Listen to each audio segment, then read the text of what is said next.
Bhante Cakkapala for the Sunday service, and he will be speaking on the different levels of the Buddhist practice. So I've already given a short bio of Bhante earlier. So this will be a few slides that Bhante will use for his Dhamma talk. Bhante, over to you. Can I see? No, Bhante can use this.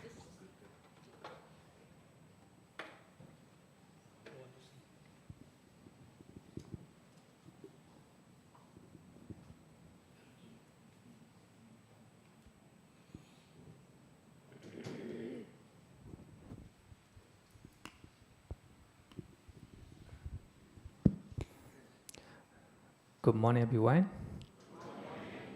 Before we start our talk, let us pay homage to the Buddha 3 times, reciting the Modasa 3 times.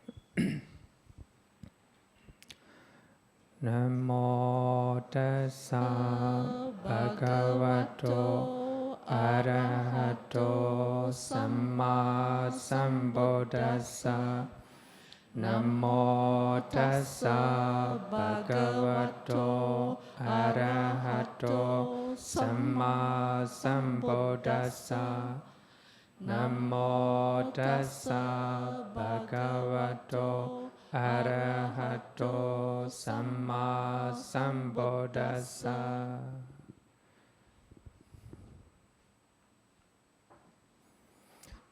So I'm happy to be here. So today my Dhamma topic, the different level of Buddhist practice. So when we talk about Buddhism, normally people think right away is meditation. Meditation. It's not so. So Buddhism is a gradual teaching or gradual practice. So in Vinaya Pitaka, the Buddha talk about 8 wonders of Bodhisasana. 8 wonders of Bodhisasana. So actually in Buddhism, the Buddha said that even minds at the great ocean deepening gradually, slope gradually, shapes gradually, and with no abruptness like a precipice. So when you go to sea, so first of all you will go to beach, no? Beaches. So the beach is not very deep, very shallow, but gradually, it deepens.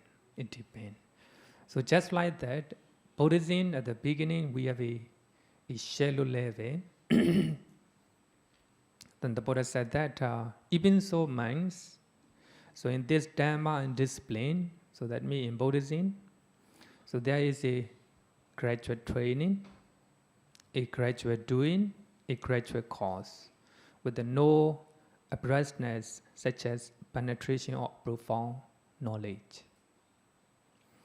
So when we, especially in the West, so when they say about Buddhism, they right away see and understand meditation, meditation. So actually, Buddhism is a gradual training, a gradual course. So today I will talk about different level of Buddhist practice.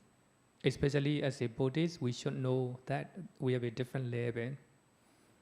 So as you all know that we have a different level of understanding and different level of wisdom and experience. So for that reason, we should know which level we are fitting in the teachings of the Buddha. So currently I'm teaching in Mangala Vihara Buddhist Temple every week. Topic is Dana Sila Bhavana. Dana Sila Bhavana. Actually, Dana Sila Bhavana are a graduate training, a graduate course. Thank you. Graduate course. First of all, we start with the Dana. Here also, I choose a gradual discourse. So when the Buddha taught a Dhamma at the time, so the Buddha used this method, a gradual discourse.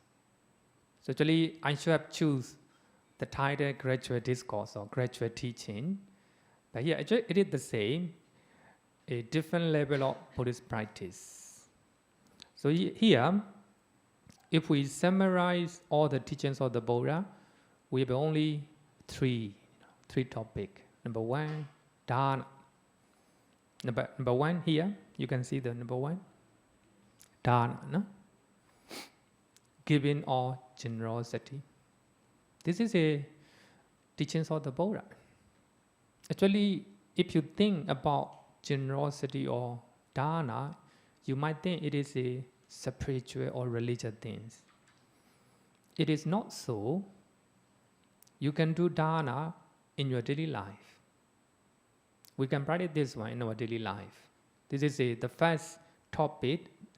We can summarize teachings of the Buddha. The second one is a sila, morality of virtue. And third one is a meditation. So if we summarize all the teachings of the Buddha, we have only three topics: dana, sila, and bhavana. Giving or generosity, number one. Number two, morality, moral conduct. And number three, meditation. So it covers everything. So this is a gradual training or different level of Buddhist practice. So when we talk about dana or giving or generosity, it's actually very easy. So when you get something to somebody, it is called dana. People think that if you offer food or if you offer something to the Sangha, it is dana. It's not just that. In Mangala Sutta, as you all know that, Mata Pitu Upatthana Buddha Darasa Sangha. And supporting to your parents is dana, no? Mata Pitu Upatthana. Buddha Darata Sangha. And providing or giving something to your family. It can be your spouse, it can be your children, even domestic worker, whoever, if you are giving, it's called dana. It is the practice, it's practice. But of course, dana can be found in any religion. But in Buddhism, this is just a basic level, basic level. In one of the sutta, the Buddha said that in one of the sutta, a Brahmin taught to the Buddha. So the Buddha, people are talking about you. You always say that the dana given to you, the dana given to your disciple is beneficial, not to others. And the Buddha say, is it correct? And the Buddha say, no, it's not correct. Actually, if you get something, even to if you throw, wash dishing water into the drain, keep it in your mind. All the living being in the drain, may they sustain with this food. The giving even to such an insect in the drain is considered dana. If you give animal, it's also considered dana. But if you give people, dana. Anyone, anyone. If you give something to somebody, it's called dana. Number one, This is the practice. The first practice, a busy practice. Then the Buddha said that if you give virtual people, more beneficial. Virtual people, So giving to those who are not virtuous, and compared to giving to the virtual people, it's more beneficial. So here, what I want to say is dana can be practiced anywhere, no? Not just to Sangha, not just to Buddhist center or Buddhist temple or monasteries. So you can, wherever you give to somebody, even to animal, it's considered dana. So this the first practice, Second one is moral conduct or morality is getting higher, it's getting higher.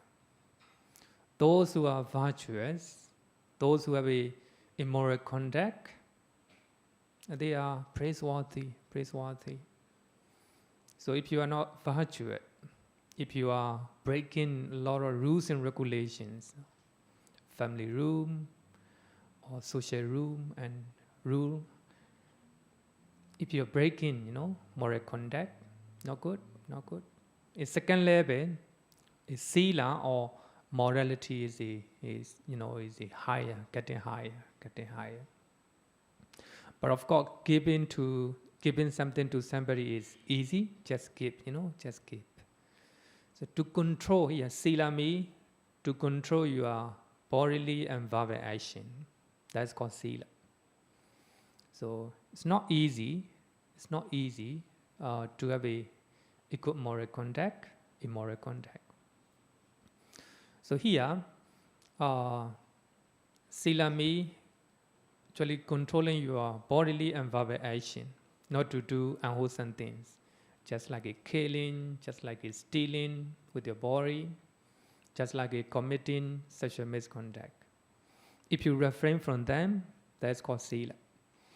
So we have you control your verbal actions, not to tell lie, not to say, offensive speeches, and not to say, harsh speeches, and also meaningless speeches.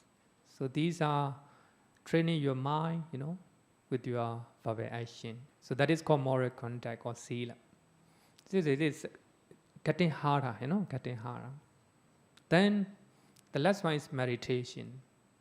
Meditation is the hardest, the highest. Controlling your mind, The mind is the most tricky part. Just like a monkey mind, we always say monkey mind. Always thinking this and that, going here and there. Not easy to control, Even though you're sitting, the mind is going somewhere. So this the most hardest part is meditation. So actually in Buddhism we have a graduate training. Dana, Sila and Bhavana. Generosity, morality and meditation. So actually this is the most common and the most popular division of the Buddhist teaching. If you summarize all the teachings of the Buddha, only three. Dana, giving something to somebody. Sila, controlling your bodily and verbal actions. Meditation, controlling your mind. So controlling the mind, the most difficult part. Even though everything is going well, if you cannot control your mind, if you cannot manage your mind, then you will not be happy in life. So even in meditation, we have 2 steps. Many of you know, samatha and vipassana, right? So today I don't want to highlight these 3. So what I want to say is Dana, Sila, Bhavana are a graduate training, a graduate teaching in Buddhism. So we can go step by step. Some people, even though they're very generous, they are not virtuous, They are not virtuous. It's still okay if you are practicing the first one, Some people, they do dana and they maintain immoral conduct, a good moral conduct. Better.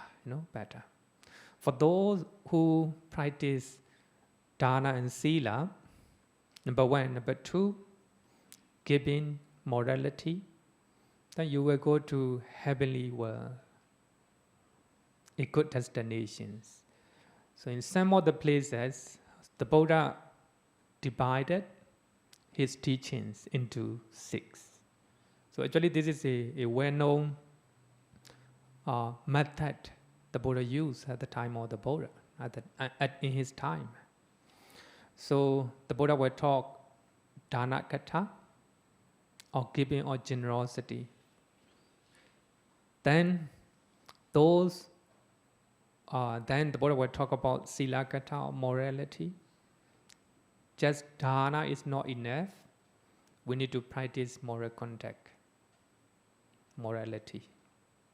So only then you'll be able to reach to heavenly world or good destinations like a heavenly realm or human realm. So even though you give a lot, if you don't have a moral conduct, you cannot go to heavenly world, or you cannot come back to human realm. If you are giving, you will go to happy destinations or woeful destinations. But if you become, for example, animal, as a result of dana, then you will live a good life, as an animal. So the Buddha said that if you do not have a moral conduct or morality, you cannot go to heavenly world, heavenly realm. So that is the third level. So when you look at number 1, 2, 3, in this graduate discourse, so earlier category, 3 category, dana, sila, bhavana. It is within dana, sila. And the last, number 4, you look at number 4, kamana, adinava, okasa, sankilesika, showing the danger of sensual desire. Showing the danger of sensual desire. You're getting higher, getting higher. It's not for normal people. For those who want to attain enlightenment. For those who want to stay in spiritual life. Number 4, getting higher, 1, 2, 3, generosity, morality, heavenly world. These are for normal people. I have one close devotee. He taught to me that I will provide whatever you need. He said, you just see me heaven. Actually, he is considered a normal person. I'm just still thinking, what time I should go to number 4. The danger of sensual desire. Actually, this is it can be included into meditation. Actually, normally we like to enjoy life, right?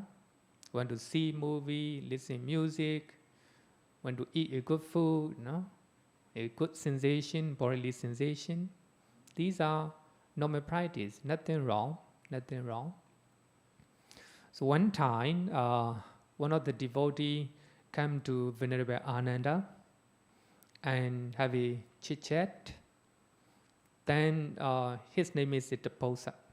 And he said that he heard that many young people became a monk and they enjoy, in their monastic life, even though they're very young.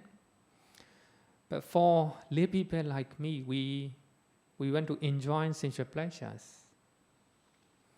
So he said that renunciation, nikkama in Pali, renunciation or letting go is a dividing line between monastic and lay person.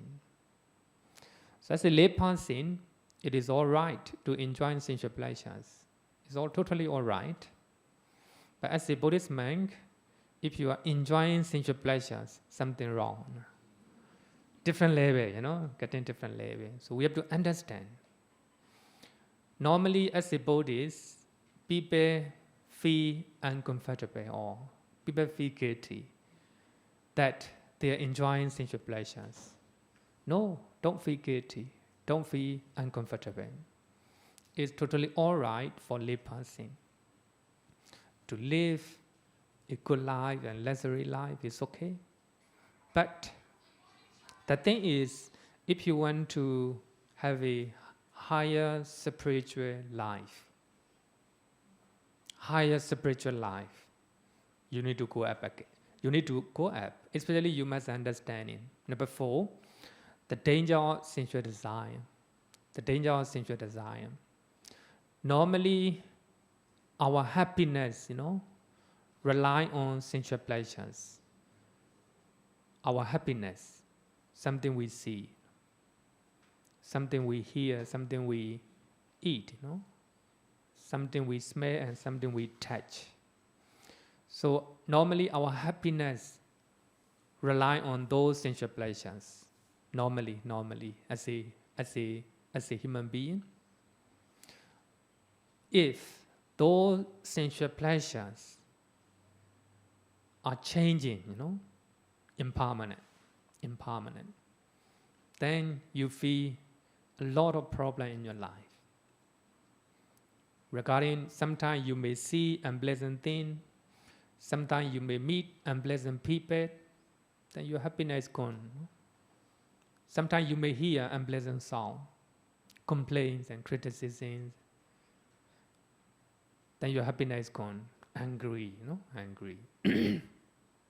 Sometimes you have to eat the food you don't like, then you got a bad smell or a bad bodily touch, sensation, then your happiness is gone.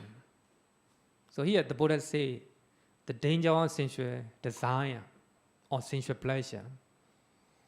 Actually, the thing that we see, that we hear, we cannot control, We don't have a full control over them. If you don't have an understanding, the danger, if you do not see the danger in them, so the danger here they are impermanent. They are always changing. They will not be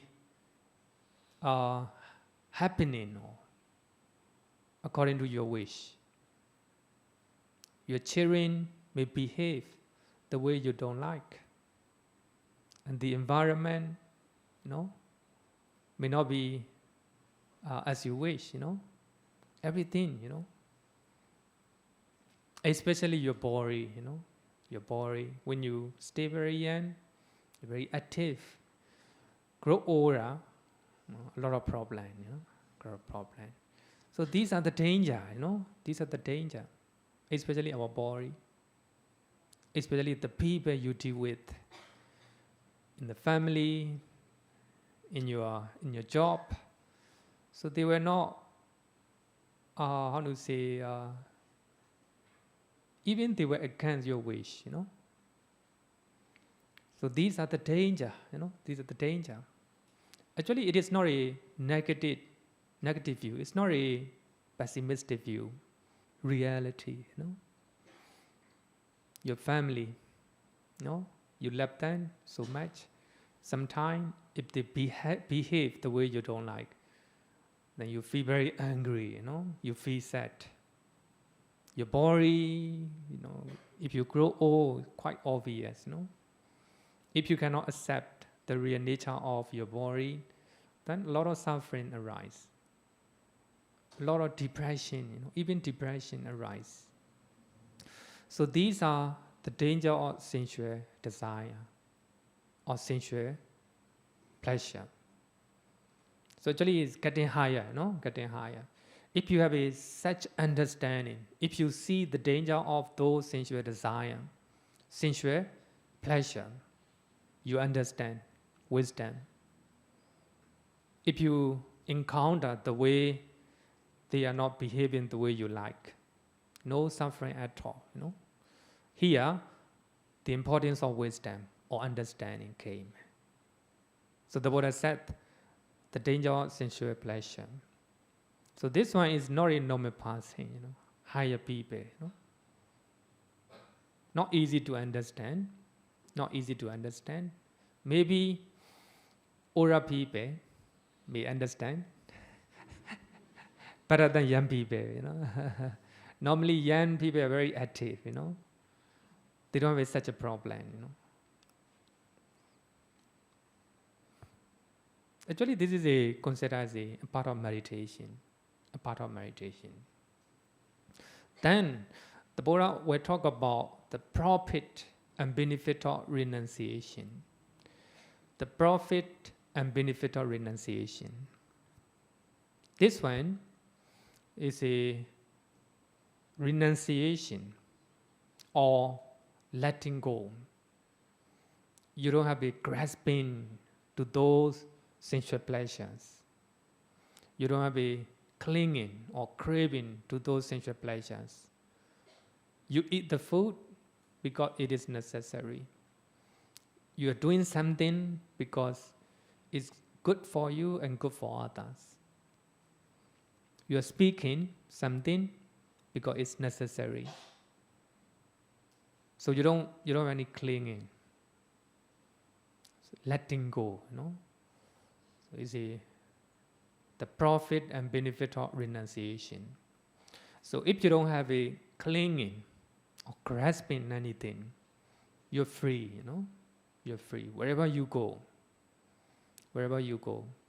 When you are in the family, you will take care of your family. At job, you will do your work. When you finish, there's no grasping at all. You do your job, you do your part. That's all. Normally, even though you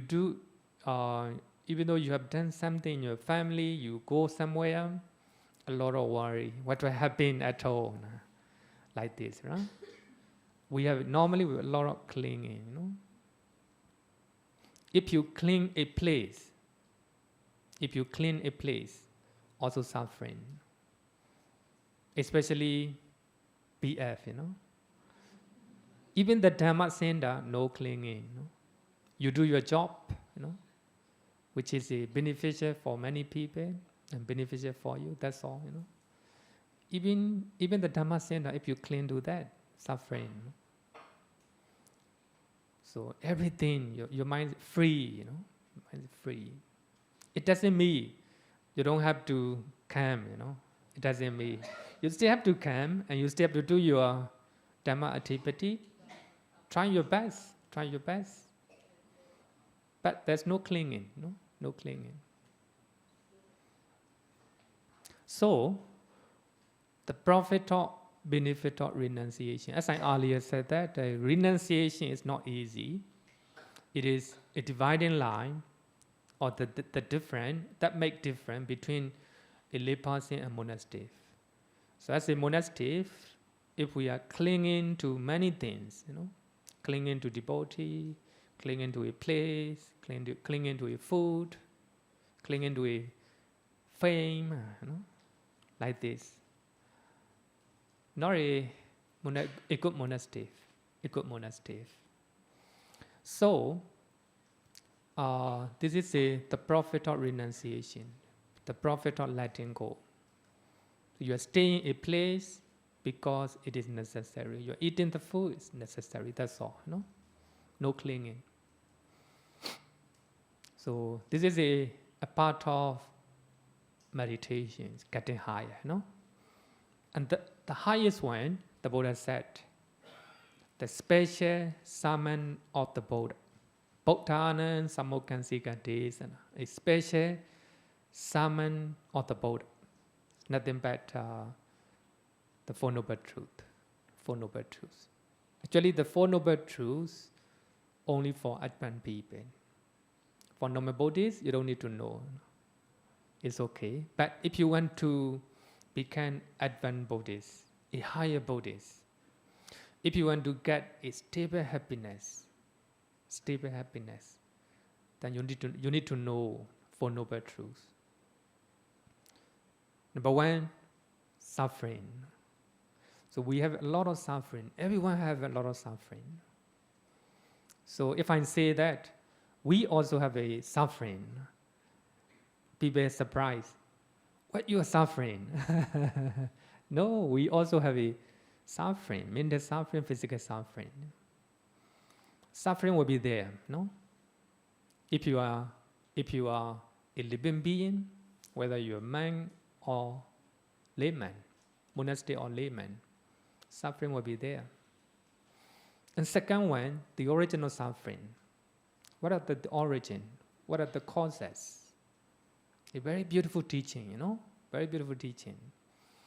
The Buddha said the problem, and the Buddha say, what are the cause of problem? And third one, cessation of suffering. The suffering can be stopped. Nibbana, no? Nibbana. And the fourth one, the way that lead to cessation of suffering. So the Buddha is giving the way or the method. If you follow that method, then you will be able to end all your suffering, able to stop all your suffering. So this is a very beautiful teaching. It's called dependent origination. Dependent origination. So this is a higher teaching, a special sermon of the Buddha. You will not be able to find such teaching in other religion. For that reason, Bodhana and Sammokansika days, special teachings of the Buddha. So this is the graduate discourse, and other one, different level of practice. So the first one is a dana, generosity. You can give anything to anyone, that's called dana. But of course, different way of practicing dana. Some people do with the expectation, some people do not do, some people perform dana without any expectation, or different level. So what I want to highlight is, if you cannot do meditation, that's all right, that's all right. You stay with the other two, dana and sila.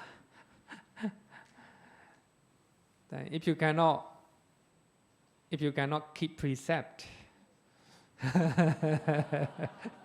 not very good.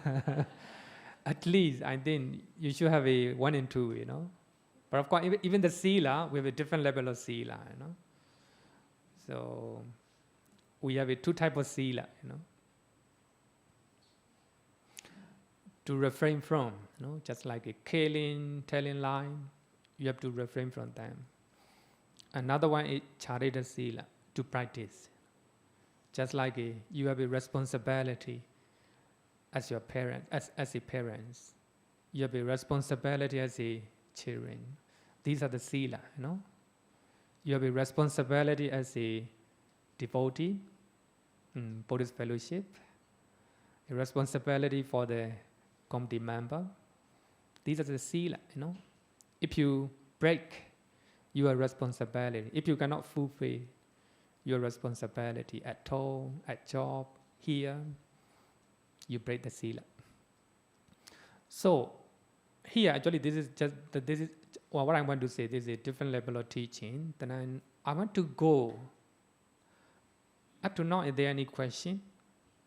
Then I will go another category to know we have a different level. Okay.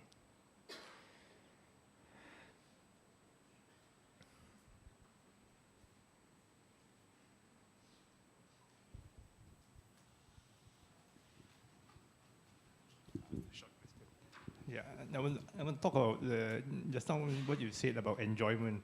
So if we can practice to a level where if there is enjoyment, for example, food, good music, we enjoy it. But when there's none, we let it go. We practice upekkha, we can practice to that level. So anything wrong to enjoy what is there, the 5 senses, and when it's not there, we don't crave for it. We are practicing upekkha. So is there anything wrong with enjoying the 5 senses?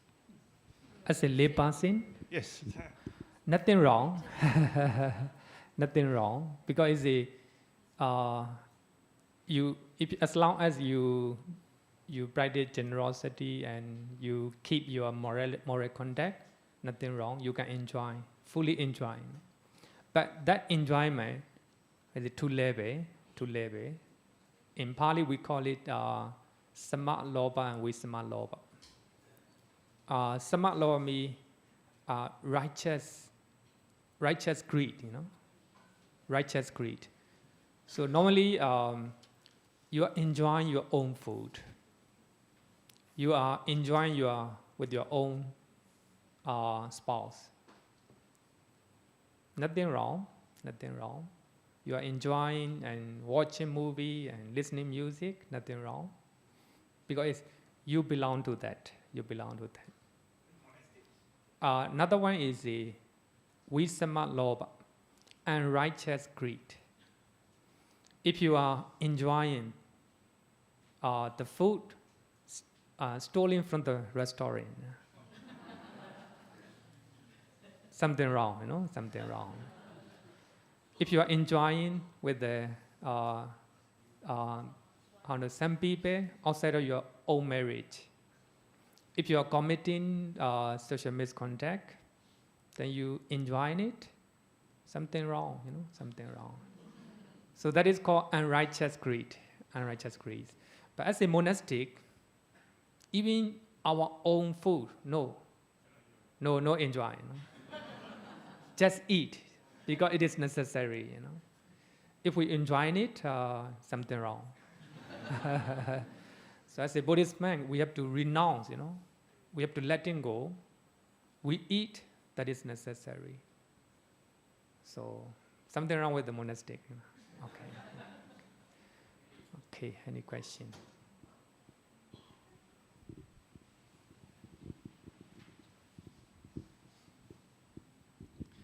Thank you, Bhante, for your discourse. Bhante, I've got a question. If this is regarding dana, and if I've got a bowl of, if I've got a bowl of rice that I want a dana at the temple, and I see a very highly attained monk with overflowing alms bowl, and a hungry young novice monk, there's no food in his alms bowl. What is how should I approach this situation? Thank you. Very good question. It's very enlightened. Actually, I go and offer to the novice, the one who is no food, because we practice generosity. Actually, when we are doing dana, as I earlier said, the different level of practice. When you are doing dana, it is important to put our loving kindness and compassion, metta and karuna. Because here, two monks, one, a lot of food, and also is well respected or highly respected. Another one, no, anonymous, anonymous small young monk, no food. So we have to look at the situation. The highly respected Thera, so a lot of food, no need your food, no need your food. Then go and offer the man who is in need of your food. So we have to practice our compassion, compassion or loving kindness. So even the dana is a different level, different level. Actually, in one of the sutta, the Buddha said that we have to do dana to make ornamentation to our mind. To make ornamentation to our mind. We wear jewelry to decorate our body, Ornament, yeah. Yeah, ornament. Thank you. Sometimes my pronunciation may not be very accurate, so don't feel free to point out. It's okay. So the Buddha said that in Pali is the Chaitalinkara. augmentation of the mind. Augmentation of the mind. The commentary mentioned the mind here means not normal mind. It is a samatha and samatha and vipassana mind. So here, in this case, so a young monk is in need of food, and the other senior monk, a lot of food. But in this case, you have to use your wisdom, So go and offer, how to say that, the man who is needing your food. That will be, you will be able to make an augmentation of your mind. You are samatha and vipassana. You are able to renounce, There's no greed or no expectation in return. You just have a compassion toward that young monk. It's a very good question. So in this case, I think we can connect here with the renunciation. You give dana, you renounce what you belong, what you belong to. It is, if you can offer dana with the right attitude and right understanding, it will become renunciation or letting go. It will be a part of meditation. So for that reason, the Buddha said, trying to do dana, which is the augmentation of the mind. This is a higher dana. It's a higher type of dana. Normally, people may do with the expectation for their next life, for their next life, for their well-being. It's okay. But if you can look at the people that you offer the best, you do with the compassion and loving kindness. Okay. Okay, continue, Bhante. Okay, no question. Then I will go to next category, which is not mentioned in the slide. So, in one of the sutta, in Gauttama Nikaya, the Buddha said that so we have a different level of defilements of goal. So when somebody want to do, ornament, like a earring, necklace, and garland, like etc. So they have to get a raw goal, and they have to clear different defilements of the goal, just like a swine, and just like a great. Then later they have to different level of defilements. Gross defilement, which is a swine, have to remove, wash away, and graven, have to remove, wash away. Then we have to clear the middle side defilement as well, just like a sand, sand. Then after clearing all these defilements, then I have to define a set of defilement or the goal, just like a test. Then after that, the goldsmith have to put all these gold into the melting pot. Then have to prepare a lot, using heat. So only then he will be able to make ornamentation, just like a earring, necklace, etc. So just like that, the Buddha said that if you want to attain a higher level of spiritual achievement, just like if you want to perform supernatural power, if you want to attain enlightenment, you have to clear a different level of defilements. And the Buddha talked about 3 levels of defilement. Number 1 is we have to refrain from bodily wrongdoing, just like a killing, no killing at all, no stealing, no sexual misconduct. And you have to refrain from wrong speeches, telling line, etc. I don't need to elaborate, no? Elaborate. Then you have to clear a wrong, mental actions, just like a airway, and just like a covetousness, and just like a wrong view. So these are a gross defilements in our mind. So this is the first level, the first level. But actually in the first level, we can say that it is a sila, the sila. Firstly, you have to keep a good contact, a good sila. Even this one, we have two different levels, a lay person as a monk, as a monk. So regarding with the killing, no different. Monks or lay person, no different. And stealing is different, Actually, as a lay person, if you do not take what is not given, you refrain from stealing. As a Buddhist monk, not stealing me, not taking what is not given, number one. No? Number two, just take what they offer.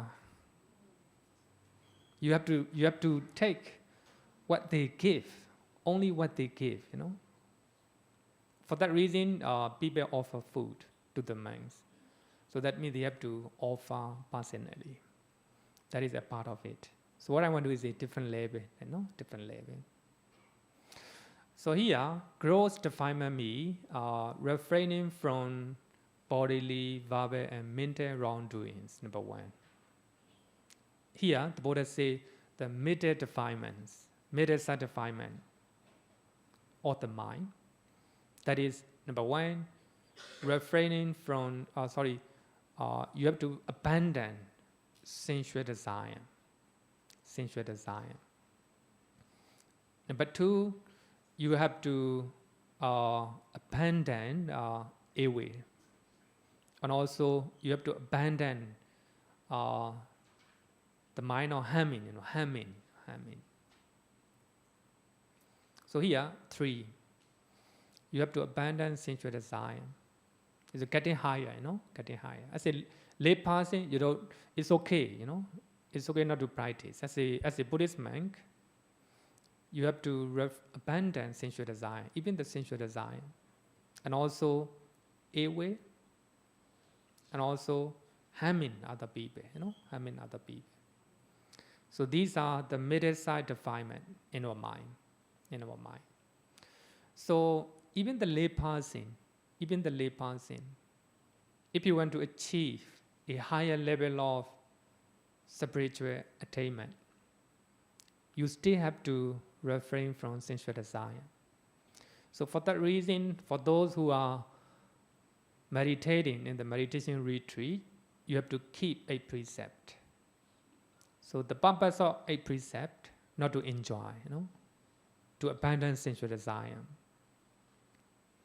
So airway is getting, airway in the, second level, and airway in the gross level is different, different. So in the gross defilement, as the gross defilement airway, so you refrain from airway to kill other people, to kill living beings. But in middle side defilement, the name is the same, airway, but here the airway me, so no any, even, any type of airway. Sometimes we have airway in our mind regarding with the weather, Even such one, no. This level getting settled, getting settled. So we have to understand in such a way. Actually today my point is, as a Buddhist, we have a different level of practice. So we have to understand in such a way. So in that way, we understand, we understand where our possession is. As a lay person, it's all right to enjoy sensual pleasures. It's all right, totally all right. Don't feel guilty, But if you want to achieve, higher spiritual attainment, but of course, when you are in normal life, it's okay. Suppose if you go to meditation retreat, you have to refrain from, no? So here, a second, middle side defilement here means you have to abandon sensual desire, you have to abandon evil, you have to abandon harming other people, other sentient beings. So that is the middle side. The second level, the second level, the Buddha say second defilement. So the Buddha said it's about thinking about your relative. Suppose if you want to attain, if you are meditating, don't think about your family. I mean, it doesn't mean in the meditation retreat. Why you are meditating, Why you are meditating? If you are thinking about your family, thinking about your relative, that is defilement. That's defilement. But another one is the Janabara Vitaka, thinking about the places, especially your hometown, your country. When you are meditating, no think about your country. Even good things about your country, no thinking. It's a defilement in your mind. So the Buddha says very anonyati vitaka. That's very important. Anonyati vitaka. While you are meditating, if you think people will look down upon you, no, that's defilement. If I sit down like this, people will impress me, People I will be impressed, If I sit down like this, people will look down upon me. Then if I sleep during my meditation, people will look down upon me. Even such thinking is considered as a defilement. So one time, Bhante Gunaratana, he's conducting meditation retreat in Australia. So as you also know, he's very old. I think at the time, even at the time, maybe 60 plus, 80 plus. So by that time, his close disciple, so Bhante Gunaratana came to Australia from United States. But his close disciple, a layman, he came from Sri Lanka to assist Bhante Gunaratana in his meditation retreat. The first day, so his disciple think that even though I am very tired in my flight, during my flight, then I have to sit, no sleeping at all. If I sleep, people will look down upon Bhanteji. If I sleep, as a disciple, then even though he's very tired, even though he's very sleepy, he try, not to sleep, not to move his body. He was sitting in the front room. Then, during meditation, he closed his eye and looked at his master, sleeping. Bhante Gunaratana is sleeping. So here, Bhante Gunaratana, as a meditation master, sitting in front of the people, meditator, if he think, even though I'm very tired, very sleepy, no, I have to keep alert, I have to pretend, as if no sleeping. If he think like this, defilement. It's very subtle one, If you think you are trying hard, if you do not listen to your body, you are pretending that you are not sleepy, you are meditating well, even though you cannot. That is a pretension, It's defilement. So it is a subtle part of defilement. Then another one, so actually this is a 3 level of defilement. Then after clearing all these defilement, the Buddha say, you still need to do one thing. So you have to clear Dhamma Vitaka, the thought about Dhamma. The thought about Dhamma. So when you are meditating, you may have a blissful experience of your meditation. Then if you are enjoying, if you are feeling satisfied with your a blissful experience of meditation, that's also not good. Actually, it is not a defilement, but even the thought of Dhamma, your own a blissful experience, no, you have to clear, no? Even you don't have to do such one.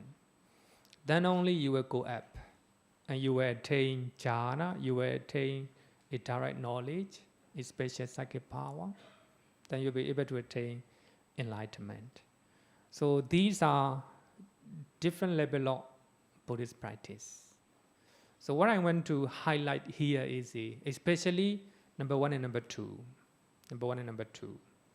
So I say normal people, as long as you are refraining from wrongdoing with your body, with your speech, with your mind, good enough. Good enough. But if you want to attain stable and balanced happiness, spiritual happiness, in the spiritual happiness, you don't need anything. Your mind is stable and balanced. There's no depression, no suffering, no problem in your mind. You just do things that you should do. You just speak things that you speak. You just stay at home, stay at work, you do your job. There's no problem in your mind. The problem will be there in the family life, in the job, but no problem in your mind. No suffering in your mind. In Abhidhamma, we call it Kriya Cheta, functional mind, you know. You just do it because you should do it. You just speak it because you should speak. That's all. You don't care about consequences. The consequences may be good or bad. You don't care. So that is a functional mind, the mind of Arahant. So actually this is what I want to point out is these two, you know, these two. Then maybe I stay up another 5 minutes. Then I will talk about another category, short. I think which is important. So in Mangala Sutta, we have a 38 blessing, you know? 38 blessings. So many things to remember, you know? But I want to summarize 38 blessings into two, you know, two levels. So I want to say, according with the Sutta. In one of the Sutta, the Buddha said that the name of the Sutta is the Pavana Sutta, good morning. The name of the Sutta is good morning. So in that Sutta, the Buddha said that if you are refraining from wrongdoing or wrong action with your body, with your speech, with your mind, that will be a good morning. If you are refraining from wrongdoing or wrong action with your body, with your speech, and with your mind in the afternoon, so that will be good afternoon. If you are refraining from wrongdoing or wrong action with your body, with your speech, with your mind in the evening, that will be good evening. Bhikkhu Bodhi give a title of that Sutta, an auspicious day. An auspicious day. In other words, it is called blessing day. Blessing day. If you want to receive a lot of blessing, the first level, don't do anything wrong, no? With your body, speech, and mind. It will bring you a lot of blessing. The first type of blessing, no? And second one, so in Paticca Ratta Sutta, in Majjhima Nikaya, Sutta number 131, so in that Sutta, the Buddha said, another type of blessing. So this one is a higher blessing, I would say that. Earlier one, normal blessing. higher blessing. In that sutta, the Buddha talked about to the man, especially just stay in the present moment. Don't think about the past, don't think about the future, just stay in the present moment. So when you are staying in the present moment, just know whatever happens in your body and mind. Just know it. Just be mindful and just clearly understand what is happening right here, right here. But of course, it talk about meditation, meditation. So if you can stay in the present moment, if you can meditate, you just know whatever happened right now in your body, in your mind. So that will be a higher blessing, normal blessing and higher blessing. Which one you want? So we can summarize all 38 blessings into 2: normal blessing, refraining from wrong actions with your body, speech and mind. Normal blessing. Higher blessing, meditation. Meditation means staying in the present moment. Even you are sitting down, your mind is going here and there, going to the past, going to the future. No, it's not a blessing. Stay in the present moment. Know your breathing. Know your sensation. That's all. If you can stay in the present moment, you know what is happening right now. Higher blessing. So in this case also, we can learn a different type of Buddhist practice. And we still have another type of blessing. Everyone know it. And the monks, they were blessed. How can I say this? People, scholars, they will say that it's a rites and rituals. Rites and rituals. As you all know that we have a lot of things, but don't denounce, don't misunderstand. They are very important. So in what the Buddhists believe, Venerable Bhante Keshari Dhammananda, Bhante Keshari Dhammananda, he writes, the rites and rituals are important to attract the public. As you all know that, especially here, like a education center, I would say that BF is education center. Not so many people. It's a big crowd, but compared to San Tempe, who have a lot of rites and rituals, less people. People like rites and rituals. They are shortcut. They are good for a while, but in the long run, it's not good. But don't misunderstand. So we shouldn't denounce, those rites and rituals, but just understand with the wisdom. So actually, in Mangala Sutta, commentary of Mangala Sutta, it is called Kotuhala Mangala. Kotuhala Mangala means a orderly blessing or mundane blessing. So here we can say that 3 types of blessing: mundane blessing, just like a rites and rituals. They are important because it attracts so many people, Then people who are interested in learning, they will start to learn. And they pay less attention to rites and rituals. So they are also important. They are called mundane blessing. But at least as a good Buddhist, you should have a normal blessing. You try to refrain from, wrongdoing and wrong actions with your body, speech, and mind. But if you're able, trying to do a higher blessing, mental training or meditation.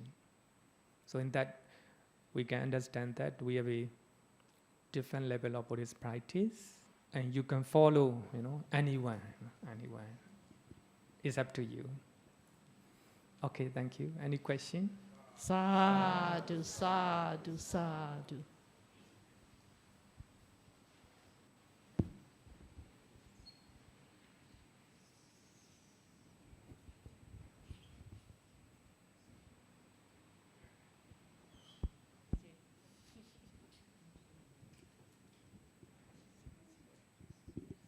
Thank you, Bhante, for the interesting talk.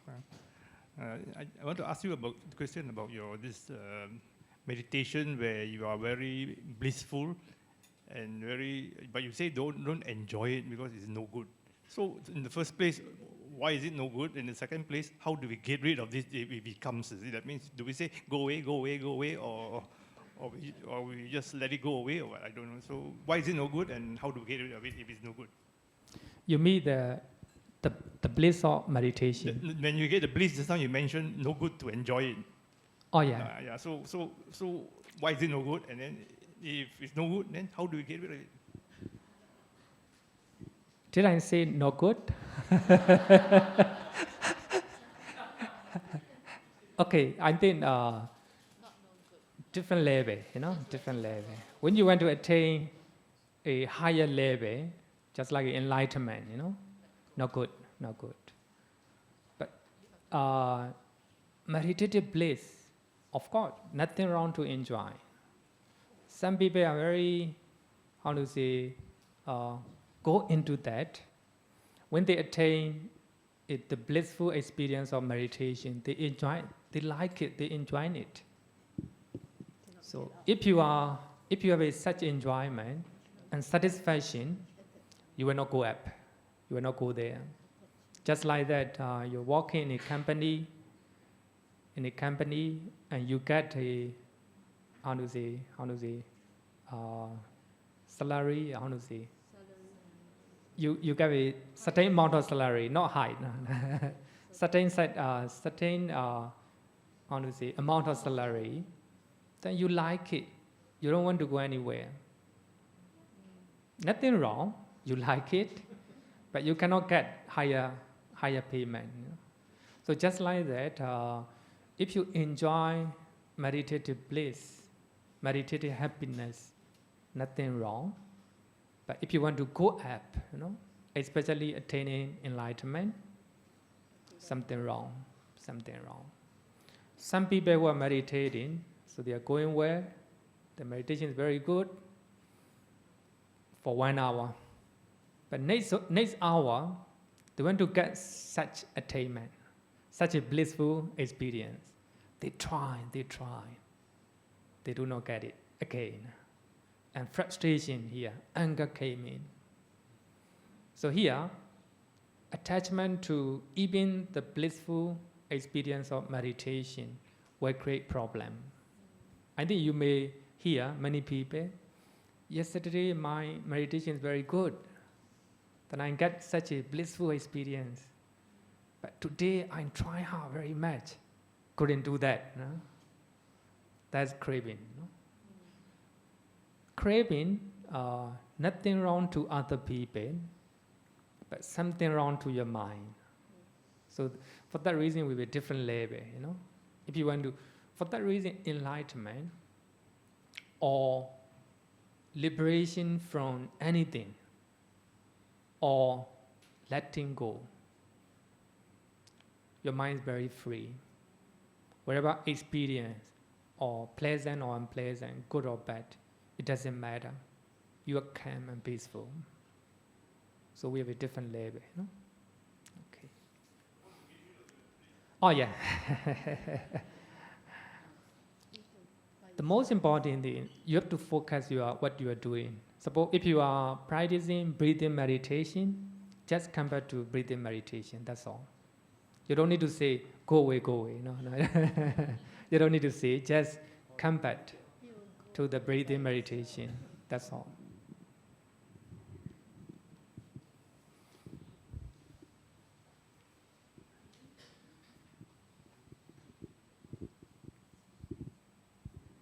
Bhante, just now you mentioned about Arahant having a functional mind without looking at consequences. So, sometimes we have this scenario, we do good, but people don't perceive that way, like good advice doesn't take it very well with the other person. So can a lay person actually have functional mind in a normal lay life? Yeah. A few months ago, I came and talked, living like an arahant.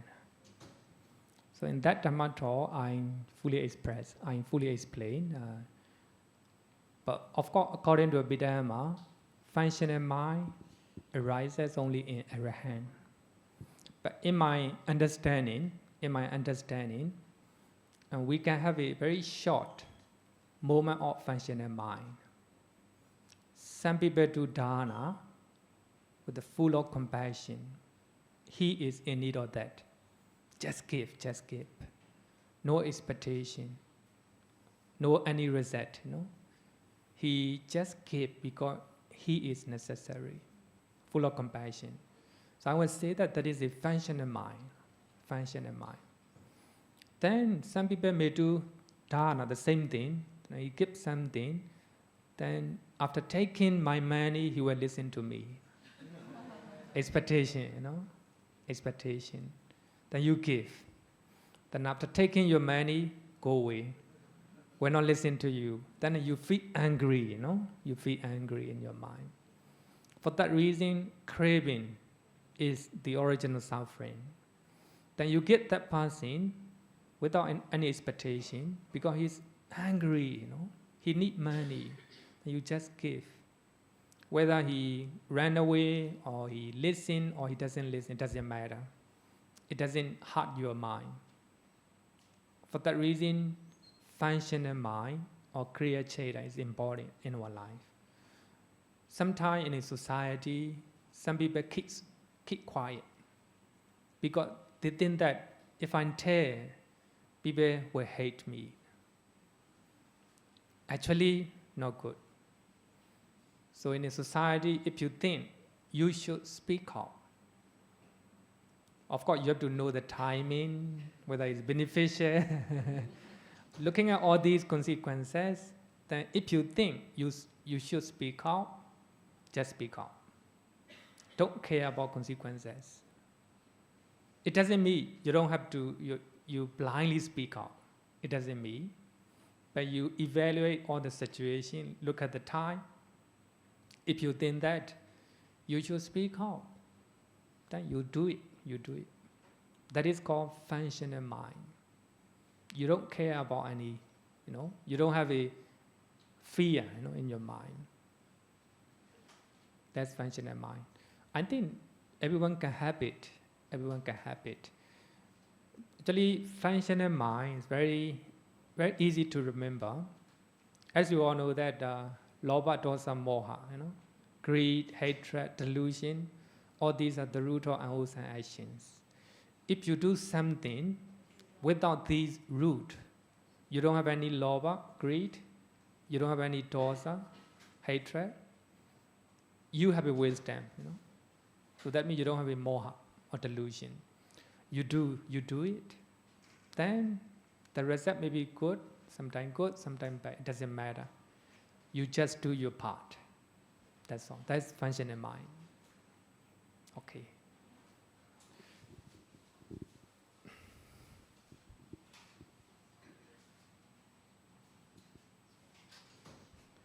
Last question? Any last question?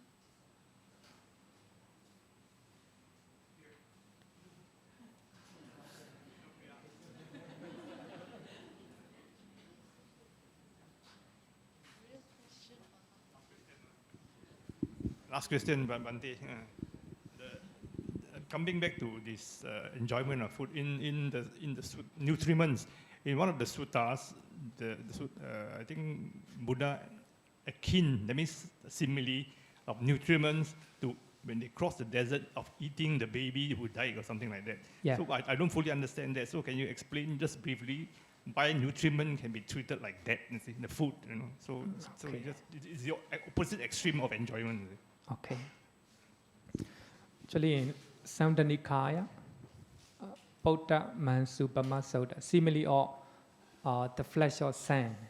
So in that soda, actually this is for normal, not normal level, very high, That's for meditator, I want to say that. Meditator and also monastic.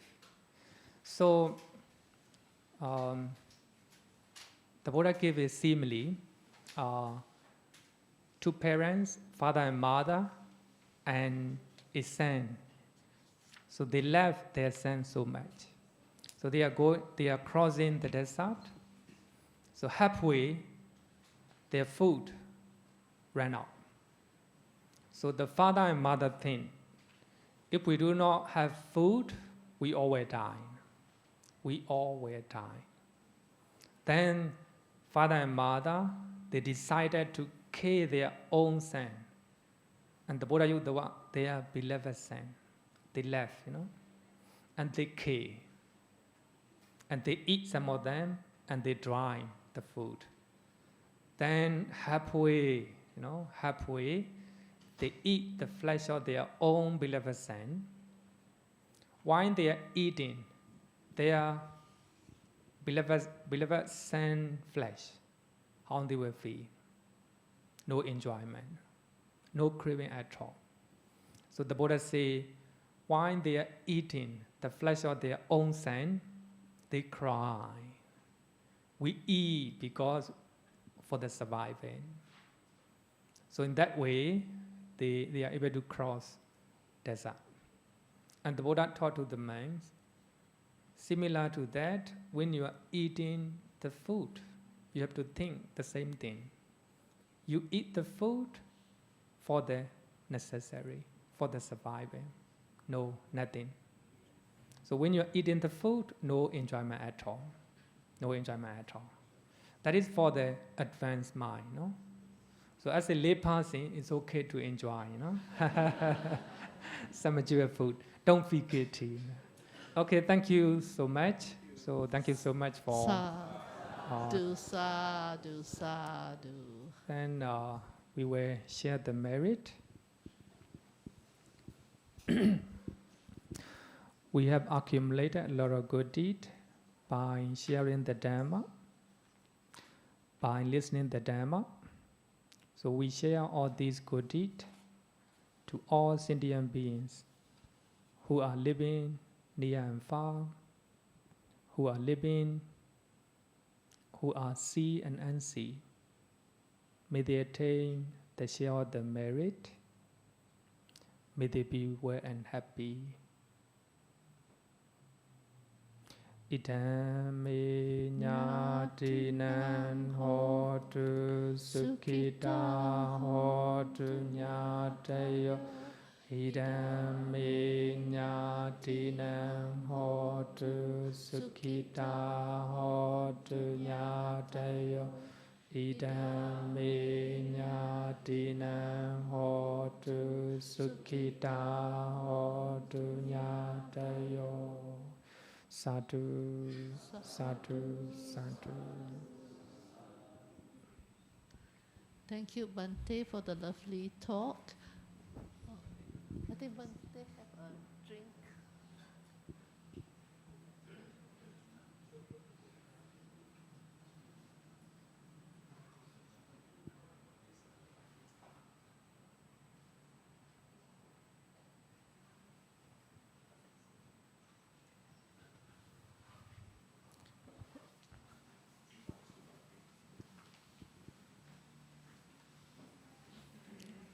Let us pay respects to Bhante.